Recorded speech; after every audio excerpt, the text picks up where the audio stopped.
kuna kuja kufa kiongozi mashuhuri Kenya hii.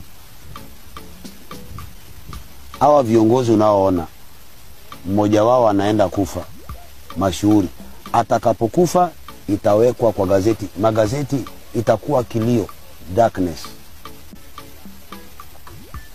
That is a vision. Kuna nyingine niko nayo siwezi nikawaambia, nikiwaambia sitalala hapa.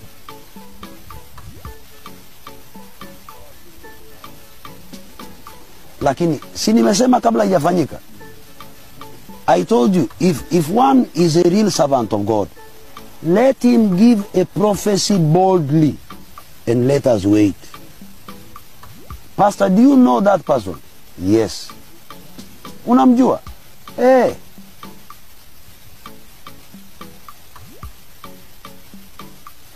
Si mengine yote nimetabiri.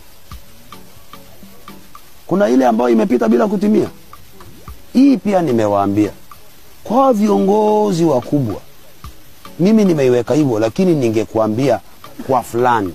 Lakini kwa sababu siwezi nikawaambia direct,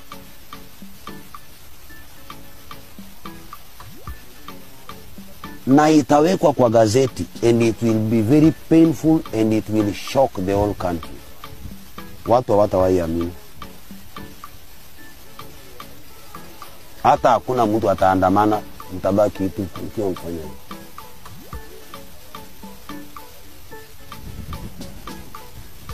And it is coming to pass. Hiyo inakuja. Kwa nini unaongea in Proverbs, in Proverbs? Nobody can believe that. If you could believe what I said, you better believe what I say now. But if you could not believe what I said, how can you believe this? If what I said never came to pass, don't believe this. If it came to pass, be very careful with this. It is coming to pass. Kuna nyingine siwezi nikawaambia. I know it like yesterday and today.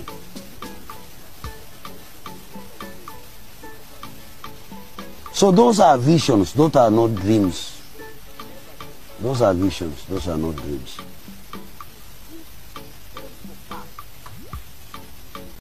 But this will be the last words of Raila Odinga.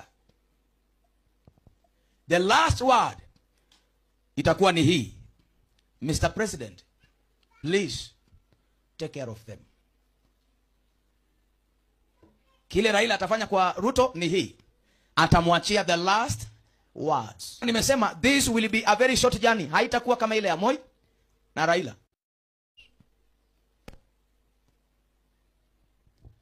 Na ndio maana nimesema this will be a very short journey. Haitakuwa kama ile ya Moi na Raila. Haitakuwa kama ile ya Kibaki na Raila. Haitakuwa kama ile ya Uhuru na Raila. This one is a very different one, because this is in order for him to finish well. Kumalizia nini? Na nikaona Kenya mzima imekusanyika, pasiwepo nafasi ya kusimama mtu kwa kutoa heshima kwa mtu huyu. I told you here. I told you. I've been telling you. I've been telling you. Watch your screens. Because maneno ambayo itakuwa mtaani Kenya, mitaa ya Kenya, tulianza furaha. Tukafikiri hii furaha itaendelea. Tukafikiri, lakini ndio maana nasema ile nguvu ya siasa ya President William Ruto huko mbele haiko kwa mikono ya Raila Odinga. Iko kwa pembe ya madhabahu. Iko kwa pembe ya madhabahu. Kwa hiyo saa hii aweke nguvu zake zote wapi? Kwa madhabahu. Kwa sababu kuna mahali watafika, wamtafute fulani, na fulani will be no more, nowhere to be seen. Atatafuta maneno yake angalau ya kusema fulani tosha, haitapatikana. But it is still my prayers. It is still my prayer, because that is what exactly Mungu aliniambia.